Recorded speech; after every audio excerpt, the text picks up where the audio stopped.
Buenas tardes a todos. Bienvenidos a esta nueva actividad de los sábados del Instituto Juan de Mariana. Un día hoy complicado porque competimos con el partido del Madrid Atleti y tenemos menos público probablemente del habitual, y sobre todo lo peor es que encima es un día, bueno, no es lo peor, pero en fin, es un día de perros, ¿no? Bastante frío. Pero bueno, seguro que en vuestras casas bastantes estáis viéndolo precisamente por eso, porque es una ocasión perfecta ver esta charla, cargar las pilas y luego ver a ver si gana el Madrid. Paso a Fernando, a ver si gana Atlético de Pro, a ver si gana Atlético de Pro, que su presentación es la enciclopedia Perro Flauta. Ahora nos va a contar en detalle, bueno, ya la verdad que el título es bastante descriptivo y trata en parte, supongo, en buena medida, del libro que ha escrito conjuntamente con Pablo Molina y que lleva ese título, que creo que se comercializa por Amazon. Sí. Por Amazon. Bueno, pues ya le doy paso y ya comenta todo lo que tenga que decir. Bueno, vamos a ver. Bueno, muchas gracias por haber venido. Y no era el día mejor porque juega el Atleti, que va a ganar. Y además hace un frío de perros en Madrid. Bien, os voy a presentar, no está Pablo porque Pablo vive en Murcia, no vive en Madrid.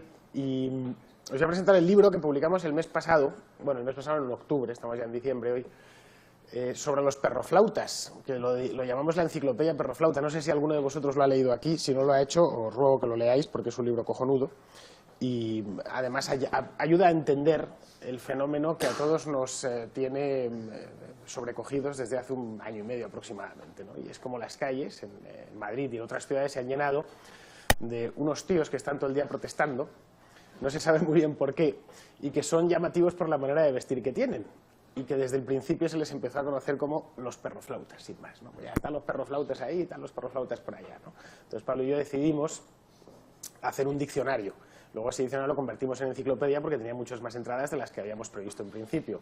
Y es cómo vería el mundo, o cómo ven el mundo ellos, con mofa y con befa, claro, con cachondeo. Es decir, cómo diría que es para un perroflauta España. Bueno, pues España no existe, simplemente. España es el Estado español. Ellos nunca en la vida dirían esa palabra completa, ¿no? ¿Y qué es para un perroflauta Madrid? Madrid no existe, Madrid es Mordor, es el mal. Entonces, también hemos evitado decir la palabra maldita en toda la enciclopedia, ¿no?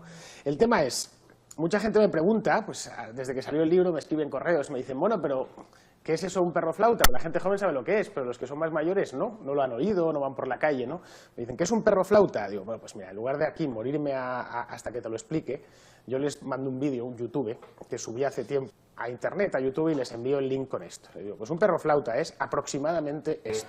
Incluso muchas veces tenemos un rechazo al mundo del trabajo y también pues que nuestro desarrollo personal y nuestros deseos no están vinculados al puesto de trabajo, sino están vinculados a otros aspectos ajenos al trabajo. Tenemos una serie de propuestas e ideas, ¿no?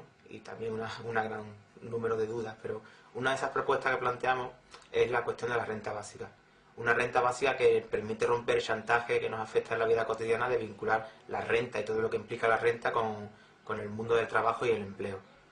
En ese sentido no lo planteamos como una petición, sino como una exigencia y como un derecho a tomar una parte de la riqueza que producimos en el día a día. Decimos la riqueza que producimos en el día a día porque históricamente el capitalismo se ha sostenido sobre un trabajo invisible y no valorizado que normalmente ha venido vinculado también al mundo de la mujer y que ha sido el trabajo doméstico, el trabajo de los cuidados y el trabajo de los afectos. Y también base también a la cuestión de las redes sociales. Hoy día el mundo del trabajo pues se ha venido también apropiando de este y otros aspectos de nuestra vida cotidiana, como además de los cuidados y los afectos, el tema de las capacidades relacionales y comunicativas que tenemos, de nuestra creatividad, de nuestras redes sociales, de los saberes y conocimientos acumulados que tenemos. Todos estos son aspectos que en las nuevas formas de trabajo son fundamentales y están generando una gran riqueza de la que sin embargo no recibimos nada en ninguna parte. Entonces por eso exigimos nuestra parte de esta riqueza. Bueno, te decís, bueno, menudo rollo tiene el tío, ¿no? Que si las habilidades relacionales, que si las redes sociales, que si exigimos apropiarnos de esto porque nos corresponde, tal cual. Pero hay un momento más que se le va el hilo y tiene que mirar abajo, porque claro, eso se lo han dejado apuntado para que él lo diga, ¿no?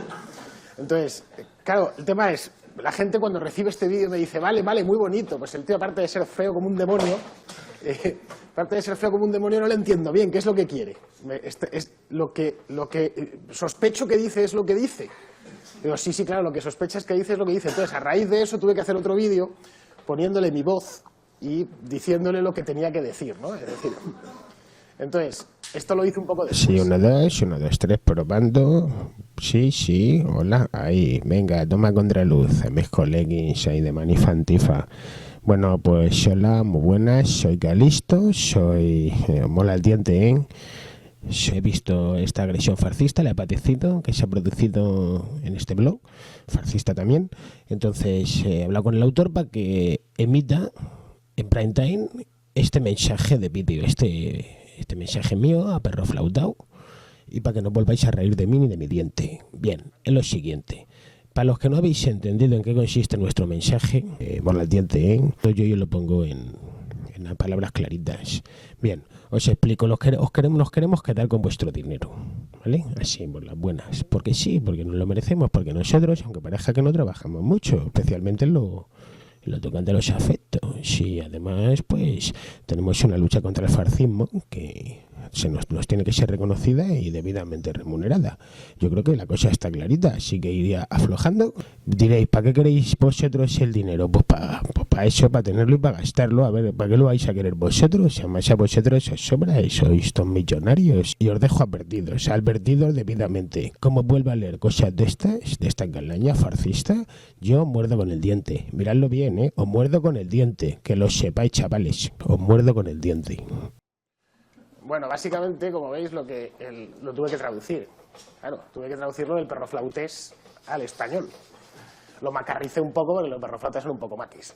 Es decir, gente que habla así, que dice fascismo en lugar de... Eso viene de la imposibilidad del madrileño maqui de juntar el grupo consonántico S y C. No pueden pronunciarlo. Entonces, se ve mucho en los sindicalistas y demás, ¿no? No pueden decir fascismo, tienen que decir farcismo. Entonces, R, C y después una H aspirada, ¿no? Bien, ¿qué es lo que quería este tío? Cuando empezaba con lo de los derechos y tal y cual. ¿Qué es lo que quería? Básicamente que le entreguemos la mitad de lo que ganamos, o la mitad de lo que producimos cada mes. ¿Por qué? Pues porque tiene derecho. Es decir, detrás de todo lo perrofláutico hay teoría.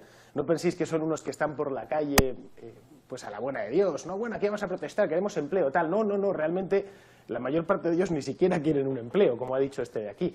Este pensamiento que os puede parecer marginal, no es marginal en absoluto. Es el pensamiento esencial de la nueva izquierda. No tenéis más que leer a Alberto Garzón o a Nacho Escolar o alguno de estos, en esencia dicen esto.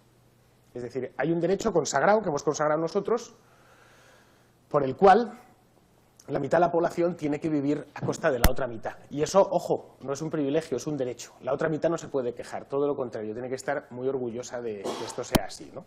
Entonces, claro, para intentar vender algo tan complicado, tienen que dar la vuelta al lenguaje. Y tienen que crear un lenguaje nuevo, una neolengua, que es la neolengua perroflauta que Pablo y yo pues hemos sacado en el libro. Es decir, hemos ido poco a poco, palabra a palabra, cachondeándonos de ellos, porque es que estas cosas, ahora en serio, no te las puedes tomar muy a pecho, no hay que dramatizarlas. Esto es lo que hay, lo suyo es conocerlo, y si puedes aprovechar y ya de paso te ríes. Dices, mira, no iros a freír puñetas porque no existe ningún derecho que consista, como decía aquí Calisto el perroflauta, en que tú creas riqueza y te la tenemos que reintegrar de alguna manera. No hay, tú no has creado riqueza en tu vida. Es decir, ese en concreto probablemente nunca. Y por mucho que lo vistas de palabras y tal. Entonces, esto hay dos maneras. Una, tomárselo a la tremenda, y otra, tomárselo de coña, que es lo que hemos hecho nosotros. El libro está concebido solo para cachotearse de ellos, ni más ni menos. No buscábamos nada más. Y ya de paso, ya que nos hayamos metido en líos, decir, bueno, vamos a ver la manera en la que siempre quede un poco quede un mensaje al final, de que cada una de las entradas o casi todas las entradas tengan una pequeña lección de cómo estos tíos han conseguido, en tiempo récord, en 40 años, darle la vuelta a la realidad. Es decir, conseguir convencer, o convencerse a sí mismos y convencer a unos cuantos alrededor de que las cosas no son lo que parecen, sino lo que ellos dicen, lo que ellos dicen que son. Es decir, lo estamos viendo continuamente, es algo orwelliano, ¿no? Pero no tenéis más que encender la televisión y mirar la cantidad de manifestaciones que hay todos los días en Madrid. Los de las patas blancas, los de las camisetas verdes, el no sé qué, cuando no, los de los desahucios, etcétera. Es decir, sin decir que necesariamente todos son perroflautas, que todos no lo son, de hecho son una ínfima minoría, lo que les empuja y lo que les anima es eso, es el planteamiento de Calisto. Es decir, la población productiva del país está obligada a suministrarme a mí un puesto de trabajo porque lo que yo hago vale mucho. El miércoles pasado hubo una jornada de clases en la calle. Bueno, fueron unos cuantos profesores de la Complutense que se decidieron el peor día del mundo, que hacía un frío mortal, a dar clase en la calle. Lo que ellos buscaban era, aparte de que sus alumnos se agarrasen una pulmonía, que más de uno se la debió coger, era visibilizar el trabajo del profesor, como si no supiésemos en qué consiste ser profesor, que es llegar, pasa un aula, das una clase, la gente se va y a la vuelta de un año entero pues se hace un examen y se da un título, no se da. Bueno, pues querían visibilizarlo y eso había que sacarlo a la calle, etcétera. La cuestión era, en una universidad que está quebrada, que es la Universidad Complutense, una universidad cuyo rector ha dicho, hace no mucho, en el mes de octubre, que no tenía dinero para pagar las nóminas de diciembre. En una universidad que está quebrada estaban diciendo, bien, nos da igual que estemos quebrados, tenéis la obligación de seguir manteniéndonos. Porque a mí dar clase de ciencia política o de cualquier cosa de estas es un derecho que yo he adquirido y que además es bueno para la sociedad. En ningún momento le plantean al ciudadano medio, oye, que realmente mi sueldo íntegro lo pagas tú. Y además, probablemente no solo no vas a la universidad, sino que no vas a volver a ella, o no vas a ir nunca, o no tienes hijos que vayan a la universidad, y por supuesto tampoco van a estudiar ciencias políticas. Es decir, no revierte en nada en ti, pero como yo tengo ese derecho, me lo tienes que mantener. Es decir, porque en el fondo lo que hay detrás de toda esta movida del 15M y demás es eso, es lo que se despacha es eso. Es si se consagra el principio de Calisto, de que haya una parte creciente siempre de la sociedad que viva enchufada a la otra parte. No hay más. A partir de aquí podemos hacer pues todos los cachondeos que queramos y reírnos de ellos y tal, pero el origen del perroflautismo básico es esto. Os voy a poner otro vídeo de unos... Es un vídeo, este no lo he grabado yo, se graban entre ellos, son están encantados de haberse conocido y se hacen muchos vídeos y los cuelgan en YouTube y demás. Bueno, pues son dos chavales, dos chicos jóvenes que acaban de ocupar una casa. Entonces llega un tercero con una cámara en la mano y les pregunta que, bueno, pues que por qué han hecho eso y que siendo serios, que les digan, que digan al mundo por qué razón están ahí metidos en una casa que no es la suya, ¿no? Entonces, aquí tenéis a una de ellas, ¿vale? Esto es lo que dice esta mujer, bueno, luego viene el otro que es bastante más heavy que para que os hagáis una idea de lo que os comento. No creo que la ocupación vaya a solucionar el problema, pero sí creo que es una acción directa que se ve que va contra el sistema establecido, contra el orden que hay ahora mismo de compra-venta de casa, o sea, que tú te compras una casa y estás condenado de por vida a pagarla. O sea, eso no puede ser, yo qué sé, o sea, una casa es un derecho, supuestamente, ¿no? La gran constitución que tenemos, yo qué sé, y es que es imposible, o sea, si te compras una casa, lo único que haces es trabajar para poder tenerla. Pues yo no quiero currar 8 horas al día para que se enriquezca otra a mi costa, ¿sabes? Y por eso no quiero pagar una hipoteca, no quiero pagarme un piso, ¿no? Y por eso sí que creemos en expropiar a lo mejor a la peña que tiene 10 pisos, ¿sabes? No sé. Bueno, como veis es el mismo rollo. Es decir, lo único que estos estaban en activo. Es decir, estaban en fase de apropiación de lo que les corresponde. Es decir, tienen que sacar a pasear la palabra derecho. Es decir, yo tengo derecho a una casa, porque además en este caso se apoyan en un error que cometieron los padres de la Constitución, que fue introducir esos famosos derechos de segunda generación, uno de ellos el de la vivienda digna, ¿no?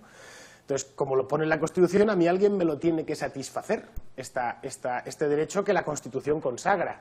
Claro, el problema cuando la Constitución se le podía haber ido la cabeza a peces barba y haber dicho no, vamos a poner que tenemos derecho en lugar de a una segunda residencia con piscina y pista de pádel.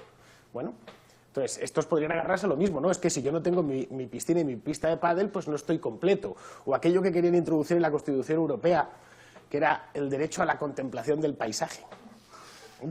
Había otro derecho fabuloso que era el derecho a una vida sexual plena. Es decir, que si no es plena puedes demandarlo.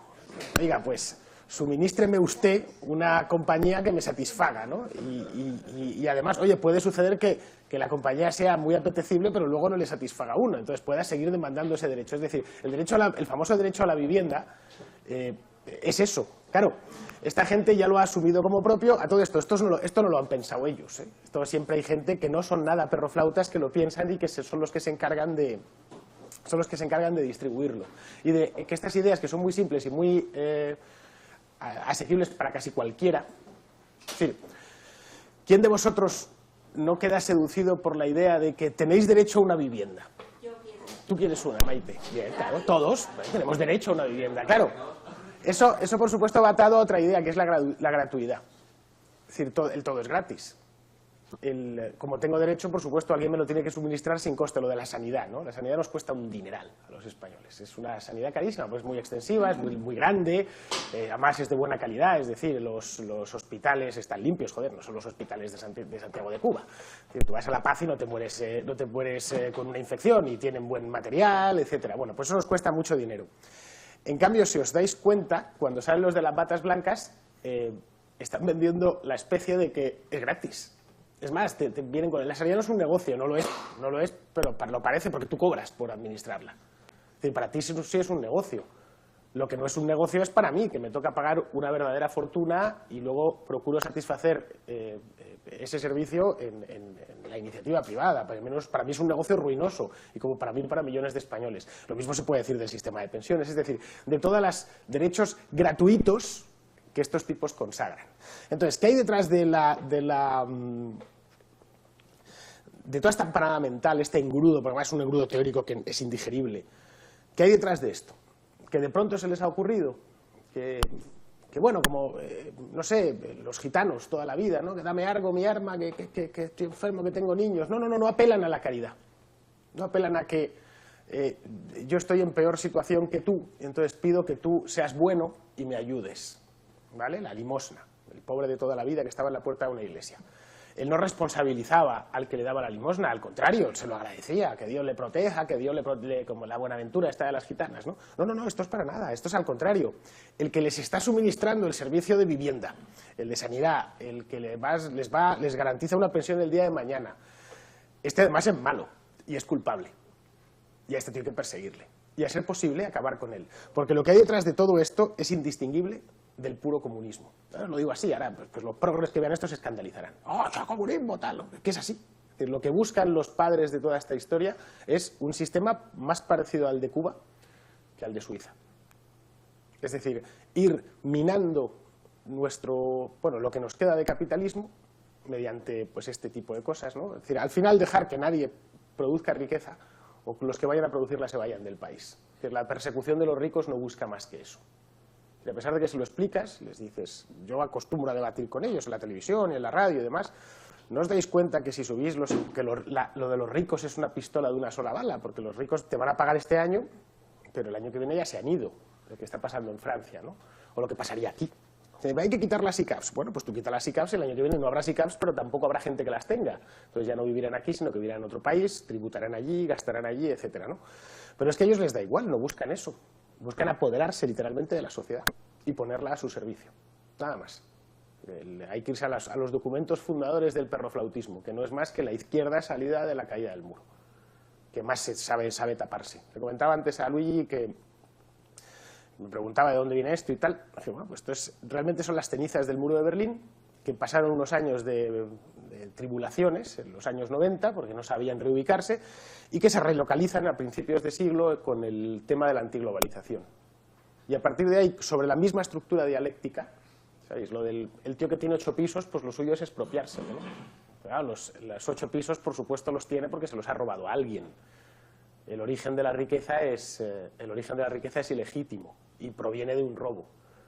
Por lo tanto, lo normal, oye, te consiento que lo tengas, pero permíteme que te expropie 8. Claro, tú eres rico, así que más te da, ¿no? Entonces, sobre el mismo esquema dialéctico marxista, han empezado a incluirle, ellos lo llaman las luchas, bueno, en Perroflauté las luchas. Las luchas son todos los ismos posibles, es decir, el ecologismo, el feminismo, el indigenismo, el homosexualismo, es decir, siempre tienen que encontrar una parte buena y otra mala. Es decir, la buena son ellos representan el mundo del mañana, etc. Y la mala es, por ejemplo, las feministas te dirán que es el heteropatriarcado. Les encantan más las palabras largas. Hay una entrada, por cierto, en la enciclopedia Perroflauta que se llama, es eso, heteropatriarcado. Es una cosa malísima eso del heteropatriarcado. Voy a buscarla y os la voy a leer para que... Probablemente no lo habréis oído en vuestra vida.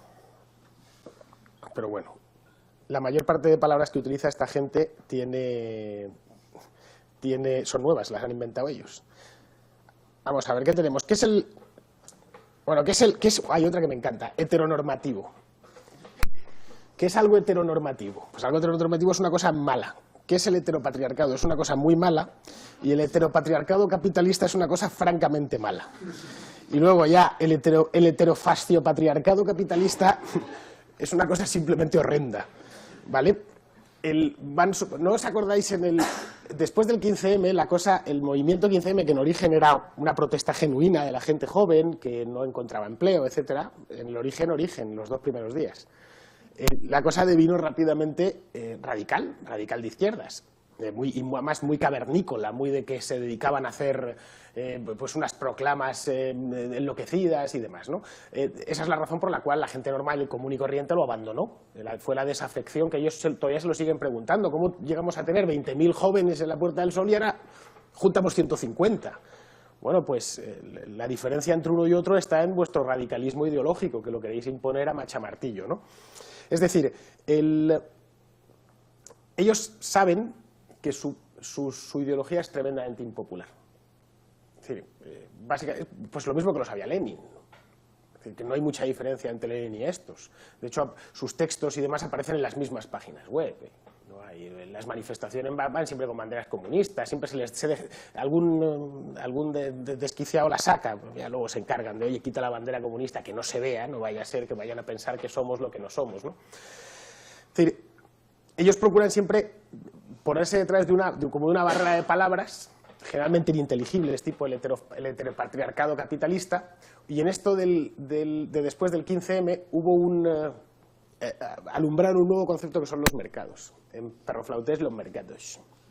¿Vale? Claro, necesitaban un malo.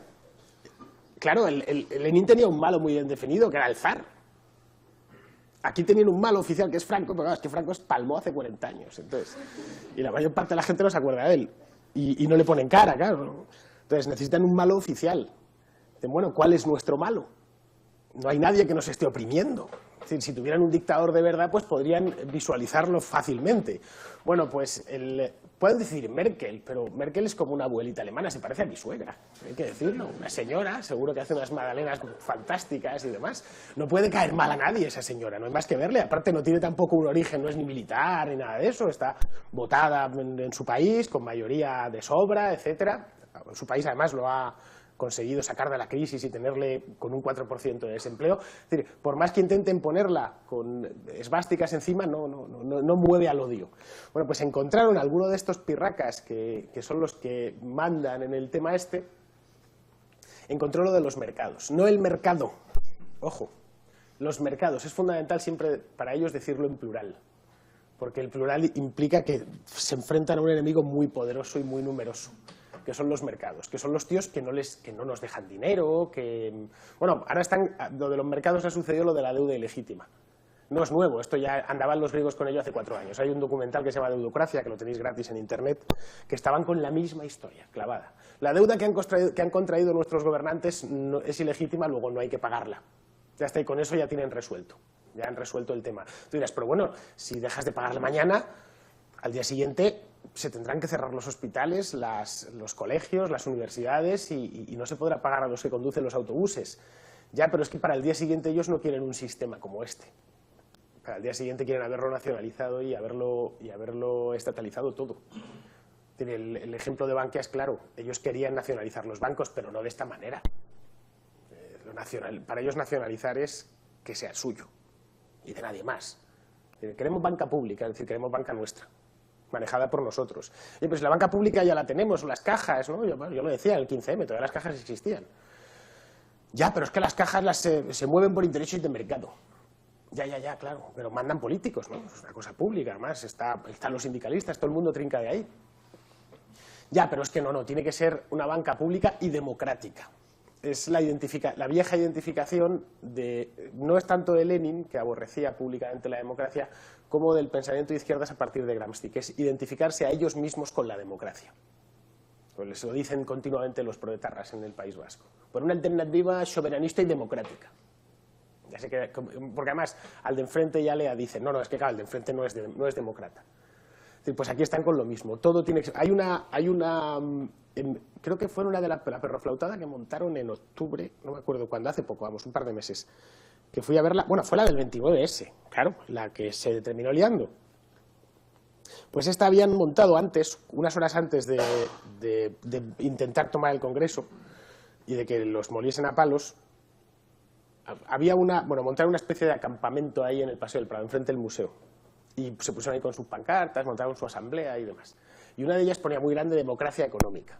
Entonces me preguntó el subdirector de informativos de Intereconomía, que vino conmigo ese día, dice, oye, Fernando, ¿qué es eso de democracia económica? Y dije, pues, democracia económica, en su manera de ver el mundo, es que la mitad, no voy a decir todo, pero bueno, el día de mañana será todo. Hoy por hoy, la mitad de lo que tú generas cada día, levantándote a las 6 de la mañana y acostándote a las 12 y matándote a trabajar, la mitad es suyo. Empezaron, ¿os acordáis con lo del pacto social, ¿no? Rompéis el pacto social. Que alguno de sus ideólogos se lo había colocado esto. Lo del pacto social nació a principios de este año. Empezaron a ser machacones con el pacto social. Es que estos tíos rompen el pacto social y por Twitter te atacaban. Estáis rompiendo el pacto social, pero ¿qué pacto? Si yo no he firmado ningún pacto. El pacto social consiste en que yo trabajo y tú no. Y yo trabajo y tú no, y además tú no tienes ningún problema para subsistir, a pesar de que... Es decir, yo trabajo para los dos. ¿Eso es el pacto social? Sí, efectivamente, eso es el pacto social. Claro, a partir de ahí no pueden seguir discutiendo, porque les hace falta siempre el mantra. Necesitan un mantra, se alimentan con mantras que les va suministrando los que mandan. Es decir, en esto no hay absolutamente nada casual. Todo obedece a una cosa que ha sido pensada y premeditada mucho tiempo antes. Un ejemplo de manual. El odio a la palabra España, a España en sí mismo, pero a la palabra España, a pesar de que en la guerra civil la pasionaria se hartaba de decir España. Porque ahora no lo dicen. ¿Habéis oído a Centella decir la palabra España? Pero no ya Centella. ¿Habéis oído que los del PSOE digan la palabra España?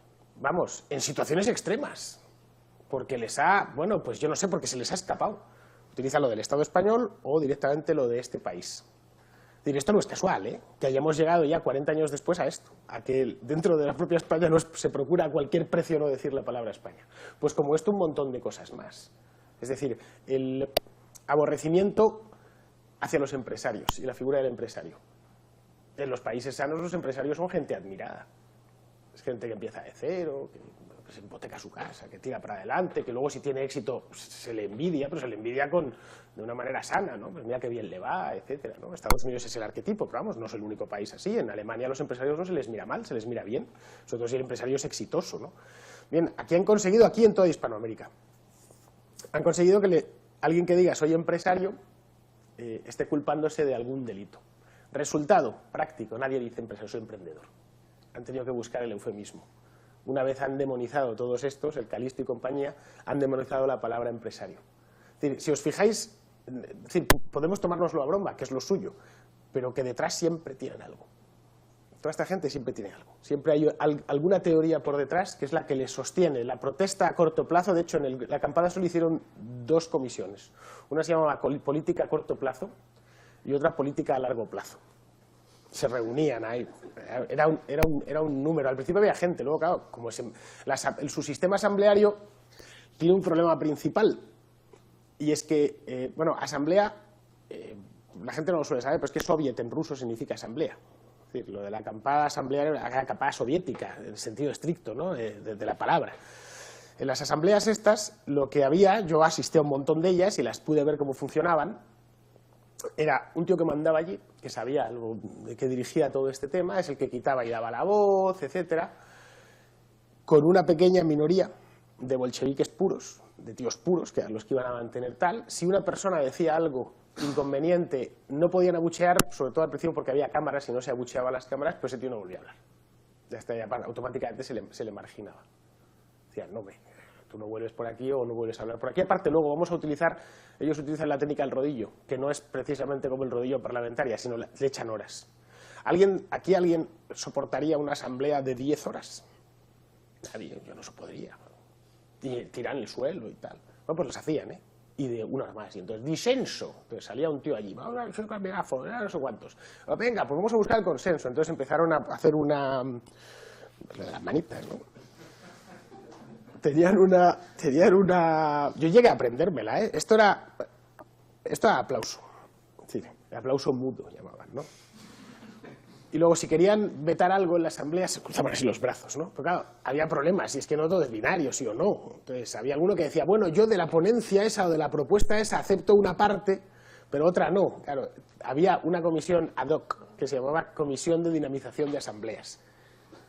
No, llegó un momento ya, había un centenar de comisiones de todo tipo, ¿no? Estaban todo el día metidos en asambleas, al final allí no trabajaba nadie, claro, vivían, es decir, podían vivir físicamente porque vivieron en casa de los padres, o yo qué sé, pero no porque se produjese nada. Los tíos estaban cambiando el mundo, cambiando el país, bueno, delante de mis narices abolieron la monarquía, tal cual. Hubo una asamblea, esa fue la primera semana. Se juntan ahí al lado de la parada de cercanías de la Puerta del Sol. Entonces, todavía era gente, habría a lo mejor en esa asamblea 800 personas, una cosa así. Y se fueron pasando el megáfono diciendo que, bueno, que el rey de España era ilegítimo, que tal, que cual, bla, bla, bla, bla, bla. Ya vamos a votar. Entonces, por mayoría absoluta, por consenso que todos tienen que estar de acuerdo, abolieron la monarquía y querían irse con lo que había salido de la Asamblea al Congreso de los Diputados para que hiciese lo propio, porque iban con la ficción, si alguno de vosotros estuvo por allí, de que se estaba legislando en ese lugar. Claro, tú los veías con ternura, decías, joder, si es que dan un poco de pena, claro, son los chavales, casi todos venidos de la facultad, que se creen que están haciendo la revolución, etcétera, ¿no? Claro, pero los que los tenían allí, los que estaban alimentando todo aquello, para ellos no era ninguna broma, ¿eh? Es decir, han conseguido, y llevamos pues año y medio con gente en la calle, es decir, montándola cada 2 por 3, y además llenar de consignas todas las causas posibles. Es decir, lo de las batas blancas es un ejemplo, lo de los profesores y tal es un ejemplo, además saber lanzar la calle hacia quien toca. Es decir, hacia este tío, pues marcarle una X y venga, por él. Un poco lo que hicieron con el no a la guerra, pero mucho más perfeccionado. Dime.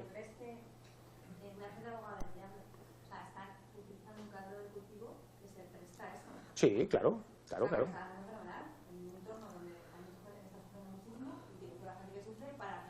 Es que ellos no son los que sufren, pero bueno. No, que me comentaba Maite que como el estado del país es malo, pues es el caldo de cultivo perfecto. Es el caldo de cultivo único. Es que en circunstancias normales, con un 4% de desempleo, esto no lo consiguen. Simple. Sí, yo mira, me acuerdo, Carlos Rodríguez Brown nos dijo, nos creemos que el movimiento liberal va a triunfar. Como hay una crisis gorda, lo que va a triunfar es lo otro. Sí, es muy probable. Es muy fácil articular gente que está sufriendo y decir, oye chicos, vamos a luchar contra el status quo y ahí vais a ganar. Gente que no tiene nada que perder porque no va a luchar contra su... Ya, pero el problema es que se han pasado. Es decir, en circunstancias normales, vamos a ver, este mismo movimiento en Venezuela tendría mucho éxito. O en un país con pobres de verdad, con muchísimos además, con un montón, con Caracas, ¿no? Rodeada de ranchitos, con gente que vive con lo opuesto, etcétera, ¿no? Podría funcionar. En España es difícil. Es decir, lo más que pueden llegar a hacer es tener desestabilizado el país mucho tiempo. Pero es complicado. Primero porque, os digo, lo que hay detrás de las palabras es eso, si tienes 8 pisos te los voy a expropiar. Un poco lo que está haciendo Rajoy ahora, claro, a Rajoy le está costando muy poco fundirnos a impuestos cada 15 días y entrar a saco en los patrimonios de los demás, etcétera. Bueno, si tengo a la gente ya más o menos... es decir, en cierto modo, una parte de su... Lo que pueden hacer es hacer más socialista el país, argentinizarlo. Pero de ahí a que lleguen al final de su programa final, que esto sea Cuba, es poco menos que imposible. Es decir, sus grandes líderes van a estar muy frustrados. Es decir, no hemos conseguido hacer la revolución, que es lo que buscan, no buscan otra cosa. Ya, pero que insisto, que no es Venezuela esto. Es lo que a ellos les gustaría. Sí, bueno, si ya termino ya, os quería... Bueno, sí, porque además creo que lo mejor va a ser las preguntas. Os he traído más vídeos. Bueno, os voy a poner la portada, que es una portada chulísima. Me la hizo Paco Segarra, como veis. No me digáis que no... No me digáis que no, que es encantadora. El perrillo tocando la flauta y tal. Bueno, esto lo hemos publicado Pablo y yo en Amazon, que... Intentamos publicarlo primero la vía normal, con un par de editoriales, y las dos nos dijeron que vale, que estaban interesadas, que estaba bien, pero se empezaron a lloriquearnos y a decirnos, no, es que esto claro, luego no se va a vender, y nos vamos a tener que comer los libros, es que tal, bueno. Y al final, en el verano, dijimos, mira, pasando olímpicamente de esto, vamos a publicarlo por nuestra cuenta, que a través de un servicio que se llama KDP, que es para autopublicar en Amazon. La gente llega, se descarga el archivo y se lo lee tan ricamente, ¿no? Puedes además bajar el precio y dejarlo al precio que tú quieras. Ya de entrada pues te sale muchísimo, ahora creo que está a 4,99, es decir, 4,99 la industria editorial normal no pagas ni la distribución. Entonces eso lo acerca más a la gente. El gran problema que tenemos, no solo nosotros, sino todos los autores en Amazon, es que todavía el parque de Kindles es pequeño en España. Es decir, la penetración que tiene el cacharrín es muy pequeña porque es que lleva un año vendiéndose. Se junta que también en España se lee poco y bueno, que no hay mucha costumbre de comprar libros por internet porque hasta ahora no se compraban. Es decir, Amazon ha sido el primero en plantearse seriamente la venta de libros por internet. Vamos, creemos que para dentro de 2 o 3 años la cosa ya será muy diferente y para dentro de 10 años los libros principales se publicarán para Kindle. Estamos al 100% convencidos. De hecho, en Estados Unidos hoy para los autores es fundamental la venta a través de ebook, cosa que en España todavía no. Pero bueno, os voy a poner unos vídeos más para que disfrutéis. Este es buenísimo. Más la tía habla así, parece el Joker. Esto es 5 días después de que ganase Rajoy las elecciones, ¿vale? Entonces se monta la Comisión de Feminismos, se monta una manifa en la Plaza de la Ópera, ¿vale? Y bueno, y se graban a sí mismas, ¿no? Diciendo que por qué están ahí y tal. Entonces esta tía dice... con el ascenso del gobierno de la derecha ya se sabe y está existiendo represión. Llevaban 5 días... Escuchadme, llevaban 5 días, no en el poder, porque no habían tomado posesión todavía. Insisto, esto grababa el 25 de noviembre del año pasado. Es decir, le faltaba a Rajoy 1 mes y 3 días para tomar posesión, ¿no? Y la tía dice con el ascenso del gobierno... Son fabulosos, ¿eh? Con el ascenso del gobierno de la derecha ya se sabe y está existiendo represión, mucha represión. Sin embargo, la semilla de cambio que se ha formado yo creo que va a seguir muchísimo, porque tenemos muchísimas ganas de cambio y porque consideramos que otro mundo es posible. No me digáis que no son un encanto, ¿eh? Bueno, esta es otra, creo, es en la misma manifa. Esta es, bueno, esto es el mundillo de las feministas. Bueno, es el 25 de noviembre, justo, veáis, lo dice ella. Bueno, una de las cosas que les encanta es ponerlo todo en plural. ¿Os acordáis de Público que el suplemento de la sección de cultura se llamaba Gulduras? Les encanta ponerlo todo en plural. Bueno, pues no existe la violencia machista, existe la violencia machistas. Y así con todo. Lo de los mercados, lo que os comentaba, ¿no? Es decir, prácticamente como para darle más importancia o hincharse más, ¿no? Los tíos se engolan con esto de los plurales, ¿no? Bueno, escuchad a esta que está muy buena. Pues hoy es el Día Internacional contra las Violencias Machistas, 25 de noviembre, y como Comisión de Feminismos de Sol hemos organizado aquí un acto en el que, con el objetivo de visibilizar un día especial en la lucha que tenemos todos los días contra todas las violencias machistas. Lo que denunciamos, lo que consideramos es que no son casos aislados las violencias machistas, sino que forma parte del sistema patriarcal de explotación, patriarcal y capitalista. Además, aunque las violencias que se ejercen en el ámbito de la pareja, que ejercen las parejas o exparejas, son un caso terrible e implican además más cuestiones, no son solo las únicas. Y por eso aquí queríamos visibilizar muchos tipos de violencias que están invisibilizadas en la efeméride más oficial del día de hoy. Señalar que las mujeres no solo somos víctimas, sino que podemos ser sujetos activos que tomamos la noche y tomamos las calles y las plazas para luchar activamente contra la violencia. Tomamos las plazas contra el capitalismo, tomamos las calles contra el bipartidismo, tomamos las noches contra las violencias machistas. Os han soltado un rollo ahí Bueno, si os fijáis, la tía mira el papel también, ¿eh? Que esto lo tiene que tener escrito, ¿vale? Básicamente resume también lo mismo. La violencia solo puede provenir de uno de los lados, sí, claro, lo que comentaba de lo dialéctico de su discurso. Es el bueno y el malo. Bueno, en este caso es el de las feministas, ¿no? El malo ya se sabe, somos los hombres en sentido amplio, todos, sin excepción. Y la bondad personificada son las mujeres. No existe posibilidad de una mujer violenta. No hay, ni posibilidad de una mujer mala.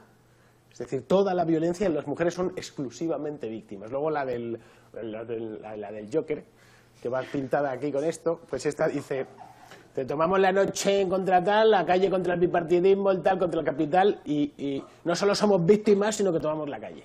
Es decir, las mujeres somos víctimas y de la misma manera que los marxistas decían aquello, los obreros son obreros, no pueden ser otra cosa, además es imposible que salgan de su condición, entonces solo les queda una opción, y es ir frontalmente contra la clase opresora, la burguesía, etcétera, aniquilarla y quedarse, implantar su dictadura.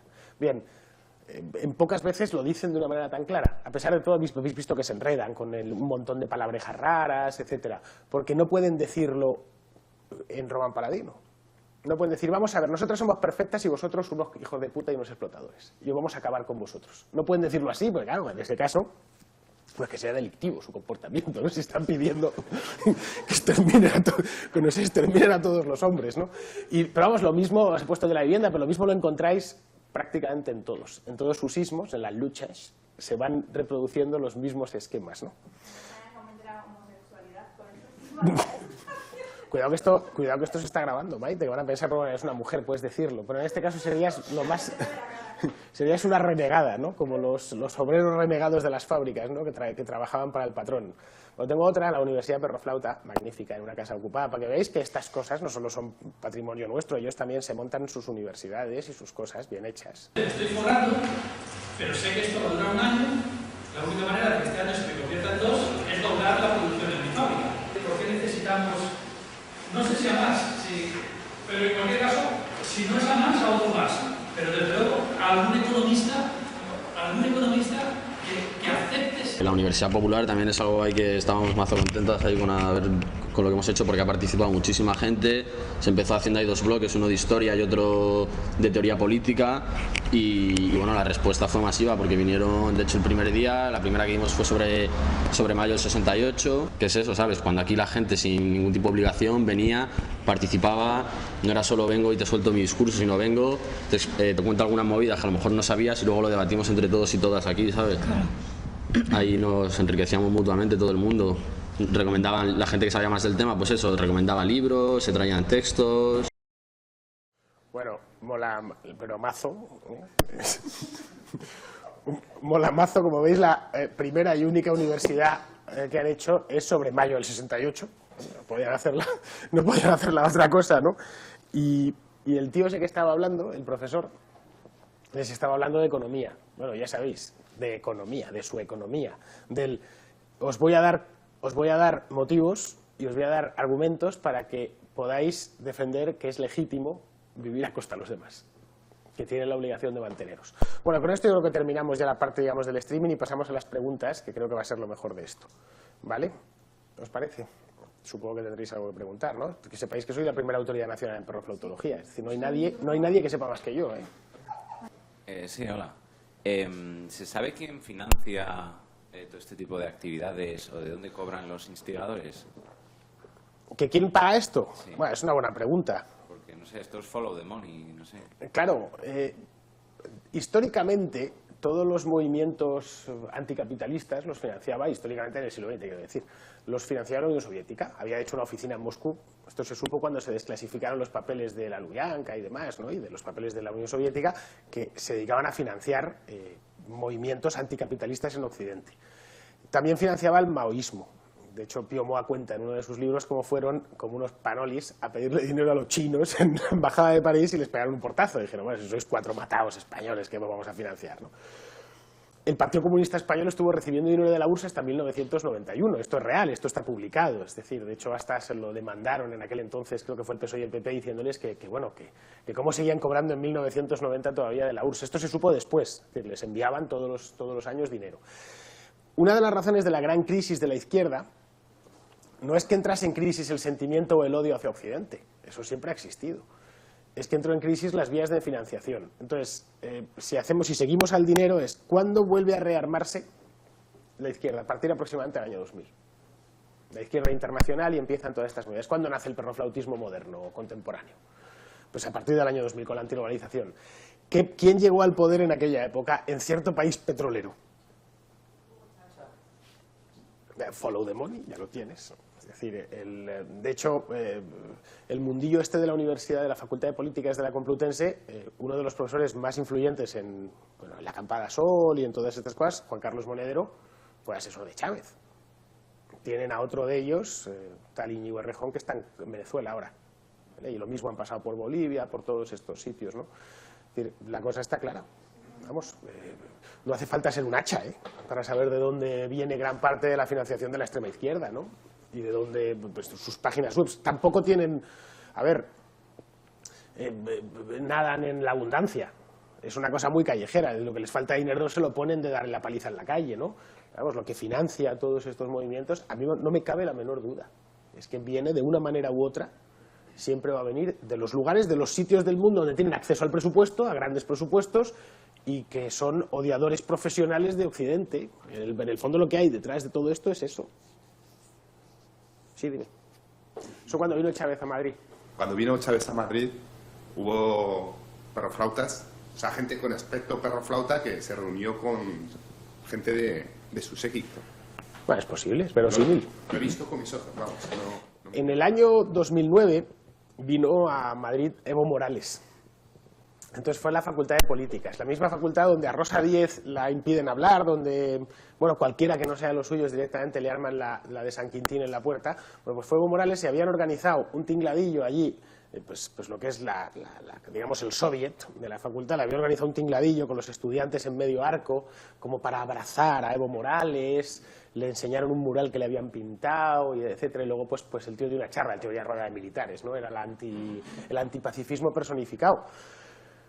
Y estaban todos estos, todos los que eran, los veías allí rodeando al líder, ¿no? Yo creo de todas maneras que en este tema de la internacionalización de la revolución es más activo Venezuela que Bolivia y que Cuba. Cuba es que tampoco tiene donde caerse muerta.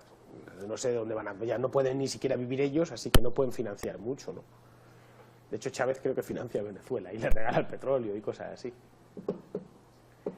¿Algo más? En 3 palabras, ¿cómo definirías el perroflautismo en España? ¿Cómo lo definiría? Y en 3 palabras. Sí, 3 palabras. Y luego, ¿qué grado de amenaza supone realmente el perroflautismo para la sociedad y qué podemos hacer para acabar con él? Bueno, el perroflautismo, pero si eso ya uno de los vídeos que os he puesto, el de Calisto, lo denominé clarísimo porque además está en la enciclopedia perroflauta, os voy a leer la entrada correspondiente, lo he denominado perroflautismo, paginismo, pensamiento arsenio, ¿vale? Y diréis, ¿quién cojones es Arsenio? Bueno, Arsenio es el padre de Nacho Escolar, ¿vale? Ahora prefiero, como la gente no lo conoce, me di cuenta de que hilé demasiado fino con aquello, lo llamo directamente pensamiento Nacho Escolar. Vale, entonces os voy a leer en qué consiste el perroflautismo. Es en más de 3 palabras, pero bueno, espera. Bueno, básicamente el perroflautismo es lo que os he hablado, extrema izquierda radical que va vestida de mendigo.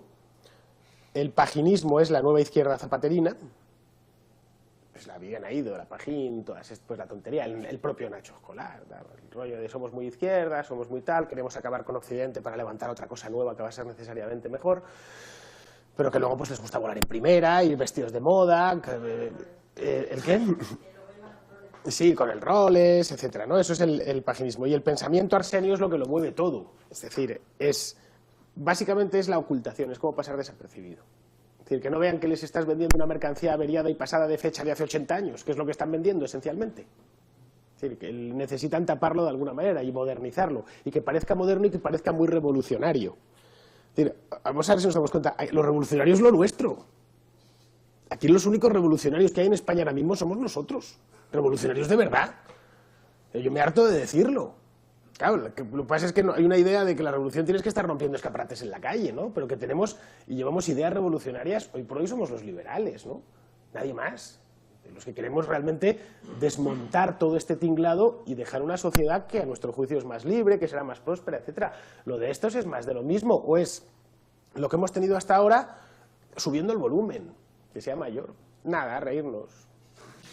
Nada, es que no puedes hacer nada, claro, ¿qué vas a hacer? Además es bueno que exista disparidad de pareceres A mí me encanta que me lleven la contraria, es lo que más me gusta del mundo. Yo, a diferencia de ellos, sí creo en la diversidad ideológica. Me gusta que la gente salga, me gusta ir a sus manifas, verlos, siempre y cuando, claro, no sean tantos como para que me obliguen a irme del país, pero que exista una pequeña minoría perrofláutica es bueno. De hecho, estuve en septiembre en Frankfurt y había una pequeña acampada a los Occupy Frankfurt, justo a los pies de la torre del BC.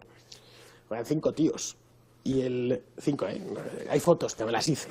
Bueno, y habían pues tenía puesto pues ahí pues la mugre esa de la caseta, la silla de piscina y tal, y me acerqué a verlos. Bueno, estaban llenos, todo lleno de pancartas en español, fíjate lo que exportamos, Y cuando me vieron que llegaba yo allí y tal, y pues me quedé mirando, me vino uno a preguntarle, que le dije que no era alemán, que era español. Bueno, parecía que había llegado el Redentor.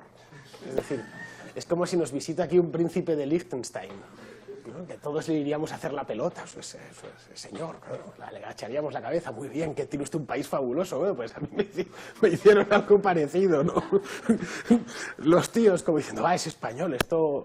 y aparte yo soy de mal vestir, yo no soy una persona elegante, entonces parecía uno de ellos, ¿no? Claro. Y dijeron, bueno, es que viene, además de Madrid, ¿no? Vienes del centro neurálgico de toda la perroflautada europea, ¿no? Allí ha sido un fracaso total en otros países, quitando Inglaterra, donde sí funcionó aquello del Occupy London y tal, pero por otros motivos que son más propios de aquel país. El resto en Europa ha fracasado estrepitosamente. En Berlín montaron también una que fue otro fracaso, ¿no? Y que terminó con palos y demás. ¿Algo más? ¿Se puede decir que el PSOE apoya y financia este movimiento? A financiar no lo sé, no está, yo para financiar otras cosas no están, no se pueden financiar ni a sí mismos, andan con ERES y demás.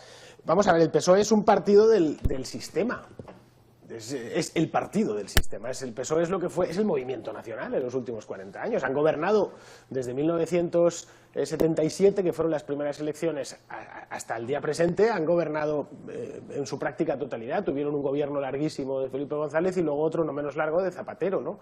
El PP lo único que ha hecho es ocupar los huecos, ocupar un hueco, y el otro fue UCD, que es el que inventó esto, ¿no? Entonces, el PP no se anda con tonterías. Lo que es un partido del sistema que busca oportunidades. Cuando vieron que esto había una masa de 20.000 personas en la Puerta del Sol, pues a ver cómo me aprovecho, ¿no? Claro. Pero también el PP hizo esa cantamañanada. Andaba González Pons diciendo, no, hay que escuchar a estos chicos y tal y cual. Bueno, tío, que te quieren cortar el cuello, pero bueno. Ves a escucharles si quieres. El PSOE no es ni lo apoya ni lo financia. En función, bueno, pues ves si se puede aprovechar de aquello. Izquierda Unida sí lo apoya abiertamente. De hecho, a uno de los indignados lo tiene de diputado, que es el Alberto Garzón tipo especialmente dañino. El Garzón, porque es muy joven, pero tiene la teoría aprendidísima. Total y absolutamente aprendida. No hay más que seguirle en Twitter o ver lo que escribe y demás. Es un tipo muy... que lo tiene muy claro. Además viene de todo este mundillo. Pero la Izquierda Unida y la extrema izquierda pues se tocan. Es decir, el Gordillo es de Izquierda Unida. No nos equivoquemos, aquí siempre acusan al PP de estar ahí, la extrema derecha está en el PP. Bueno, pues en Izquierda Unida está toda la extrema izquierda.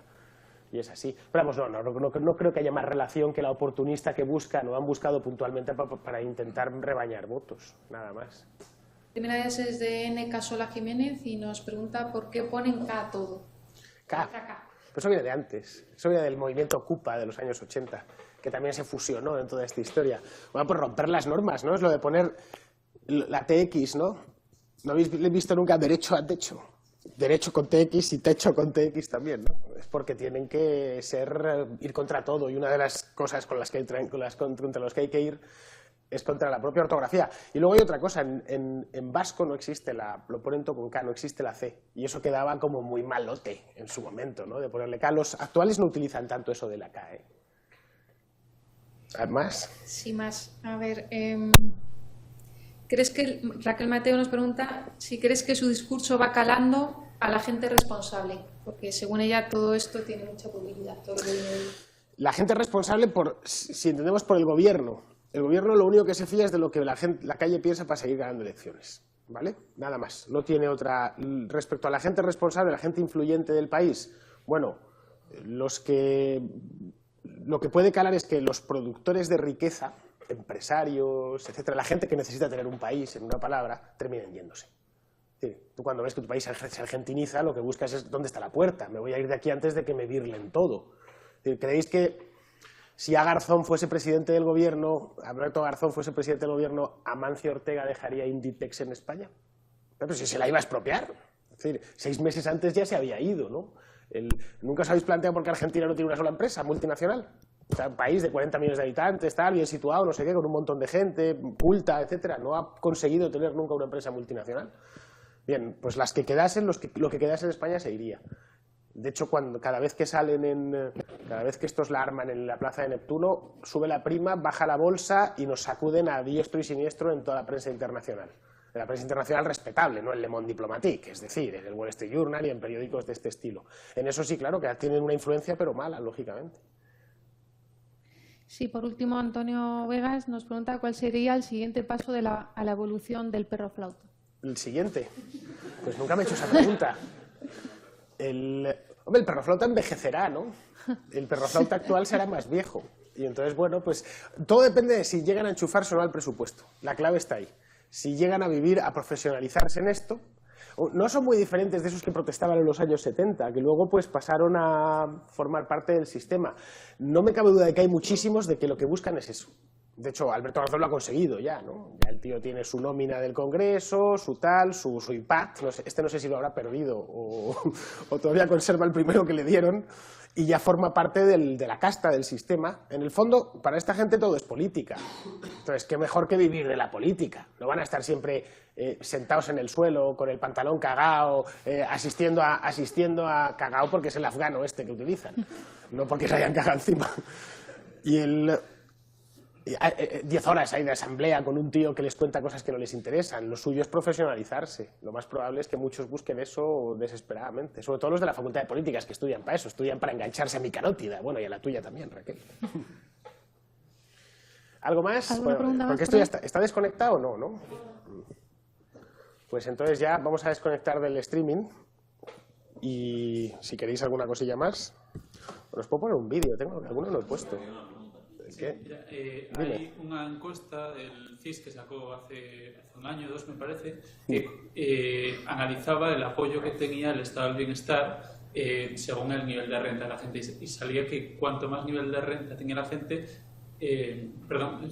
menos apoyo tenía, más apoyo tenía la redistribución y el estado de bienestar, y en cambio los más pobres lo apoyaban mucho menos. Entonces era para saber si cree que piensa la gente a la que en principio se dirige la ayuda que le quiere prestar los perroflautas sobre los propios perroflautas. A ver, joder.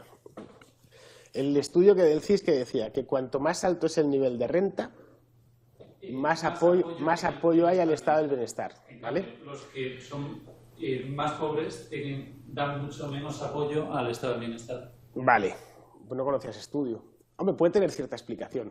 Tiene una persona que es rica, pues como Buffett diciendo que le suban los impuestos, ¿no? Cuando eres rico, pues te da igual. Dices, bueno, pues que la gente tenga sanidad, no me importa, porque además lo que incide sobre la cantidad de dinero que tengo es lo de toda la progresía de Nueva Inglaterra en Estados Unidos. Los Kennedy, ¿no? Siempre viviendo en unas mansiones allá en Yannisport espectaculares, pero ellos no estaban y siguen estando los Kennedy por una redistribución masiva, claro, mientras no les llegue a su mansión, que la gente pues tenga educación y Obamacare y lo que haga falta, ¿no? Podría ir por ahí, ¿no? Pero vamos, y luego el que está abajo y es muy trabajador, claro, le cuesta mucho salir adelante con un sistema impositivo como el nuestro.